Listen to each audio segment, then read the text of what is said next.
જય શ્રી કૃષ્ણ, રાધે રાધે. વિષ્ણુ અહીંયા ઘઉંનો કરકરો લોટ લીધો છે. અહીંયા લોટ પ્રમાણમાં મેં 1 કટોરી લીધી છે, એટલે કટોરો મોટો લીધો છે. અને સામે પોણો કપ ઘી લઈ લીધું છે, કારણ કે કરકરા લોટમાં ઘીનું પ્રમાણ થોડું વધારે જોઈએ.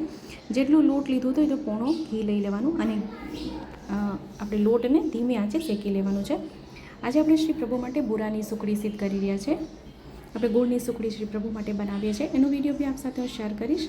મેં પહેલાં શેર કર્યો છે, એ છતાં બી શેર કરીશ. તો એને ધીમી આંચે પહેલાં એને સરખી રીતે આપણે શેકી લેવાનું છે.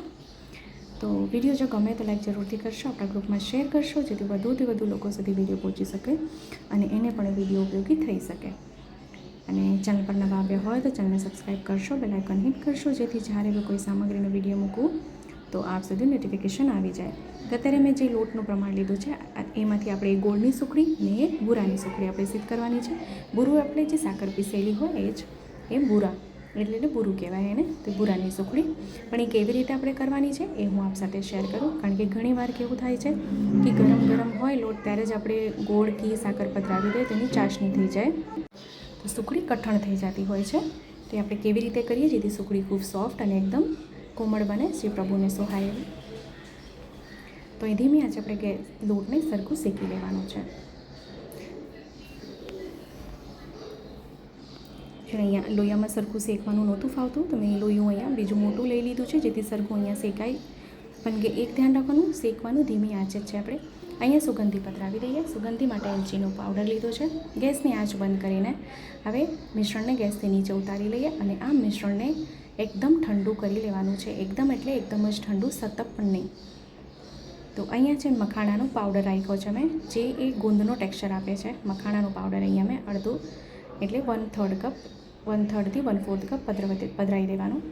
સાથે કાજુ બદામની કાતરી બી પધરાવી દીધી છે. હવે મિશ્રણ પ્રોપર ઠંડુ થાય પછી એમાંથી થોડુંક મિશ્રણ મેં કાઢી લીધું છે, કારણ કે ગોળની સુખડી કરવાની છે. તો અહીંયા 1 કપ અહીંયા લોટ બચ્યો છે. 1 કપ લોટમાંથી 1 કપ લોટ હોય તો સામે પોણો કપ અહીં સાકર એટલે બુરું છે એ પધરાવી દેવાનું છે. અને એને સરખી રીતે આપણે મિક્સ કરી લેવાનું છે. આપણે જો સાકર પીસીને રાખી હોય તેમાં ગાંઠા પડી જાય છે, એટલે એને હાથેથી આવી રીતે મસળીને એમાં પધરાવવાનું. તો તાવીથી અહીં સરખી રીતે આપણે મિક્સ કરી લેવાનું. તાવીથી ન ભાવે તો હાથના મદદથી બી એ સરખું મિક્સ કરી શકો છો. પણ ધ્યાન રાખવાનું, જે સુખડીનું મિશ્રણ છે એકદમ ઠંડુ હોવું જોઈએ, ગરમ જરા બી ન જોઈએ, કારણ કે ગરમ હશે તો સાકર આમાં ઓગળશે. અને હાથેથી મસળતું ખૂબ સુંદર રીતે આ મિક્સ થઈ જશે. તો સરખું મિક્સ કરીને અહીંયા મેં પાત્ર તૈયાર રાખ્યો છે.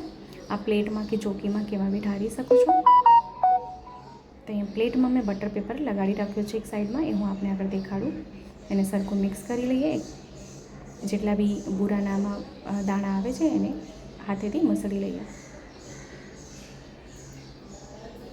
તો એ પ્લેટ જે બટર પેપરમાં લગાડી રાખ્યો છે પ્લેટમાં, એમાં આપણે ઢાળી દઈએ સામગ્રી અને એને હાથેથી જ હું સ્પ્રેડ કરી રહી છું. મને હાથેથી જ ફાવે છે, આપ અહીંયા તાવીથી કરી શકો છો.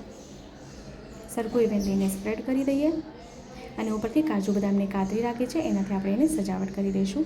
તો આ સામગ્રીને ઠંડુ થતાં કમસે કમ 2 થી 3 કલાક લાગશે, કારણ કે આપણે બુરું કર્યું છે. તો બુરું છે એટલે થોડીક વાર લાગે છે, એમાં ગોળમાં એટલી વાર નથી લાગતી. તો સુખડી ખૂબ સોફ્ટ અને ખૂબ કોમળ બને છે, શ્રી પ્રભુને સોહાય તેમ.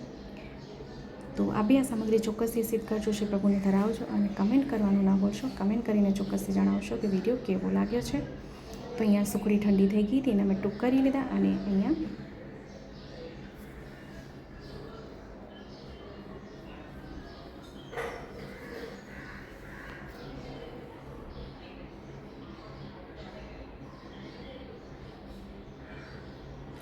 સામગ્રી ઠંડી થાય એટલે આપણે સુંદર ટૂંક કરી લીધું છે. આપણે જો ટૂંક બી કેટલા સુંદર આમાં પડી ગયા છે, ખૂબ જ સરળ. હવે આપણે એને એક પાત્રમાં સાજી લઈએ. આપણે એનું ટેક્સચર દેખાડી દઉં. બુરાની સુખડી કેટલી સુંદર અહીંયા સિદ્ધ થઈ ગઈ છે. આપને કંઈ પૂછવું હોય તો કમેન્ટ બોક્સમાં કમેન્ટ કરીને ચોક્કસથી પૂછી શકો છો. ચોક્કસથી આપણે રિપ્લાય કરીશ. હા, જવાબ દેવામાં થોડુંક મોડું થાય છે તો એના માટે ક્ષમા માંગીશ, પણ આપણે રિપ્લાય ચોક્કસથી કરીશ. તો ખૂબ સરળ અને સુંદર રીતે આપણે બુરાની સુખડી સિદ્ધ કરી લીધી છે. આપને એમાં કાંઈ ન સમજાણું હોય તો ફરીથી કમેન્ટ કરશો. અને હા, વિડીયો ગમે હોય તો લાઈક જરૂરથી કરશો અને આપણા ગ્રુપમાં શેર ચોક્કસથી કરશો, જેથી વધુથી વધુ લોકો સુધી વિડીયો પહોંચે અને એને પણ વિડીયો ઉપયોગી થાય.